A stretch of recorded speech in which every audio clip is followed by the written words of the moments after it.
मुशी मसाला बनवण्यासाठी लागणारे साहित्य पुढील प्रमाणे आहे। छान साफ करून घेतलेली मुशी मच्छी, 1 वाटी सुकं खोबरं आपल्याला किसून घ्यायचं आहे, 2 चमचे घरगुती गरम मसाला, 1 कांदा लसूण त्याच्या पाकळ्या करून त्याला पण तेलामध्ये फ्राय करून घेतलेला आहे, 1 कांदा चिरून त्याला पण तेलामध्ये फ्राय करून घेतलेला आहे, थोडीशी कोथिंबीर घ्यायची आहे।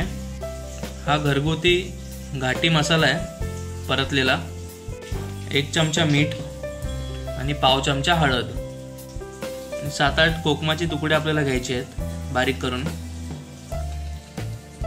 आणि हे संपूर्ण साहित्य आपल्याला मुशी मसाला बनवण्यासाठी लागणार आहे। हे संपूर्ण मिश्रण आता आपण मिक्सरमध्ये वाटून घेऊया आणि मुशी मच्छी त्याला आपण मीठ हळद आणि मसाला त्याच्यामध्ये आपण मिक्स करूया। ते मिश्रण आपण मिक्सरला चांगलं वाटून घेऊया। त्या मुशी मच्छीमध्ये आपण आता मसाला हळद आणि मीठ टाकून घेऊ।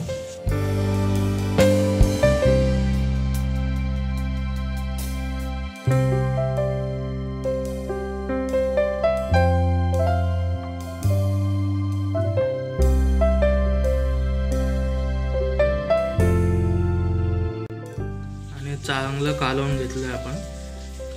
आता आपण गॅसवरती बनवायची रेसिपी करून घेऊया।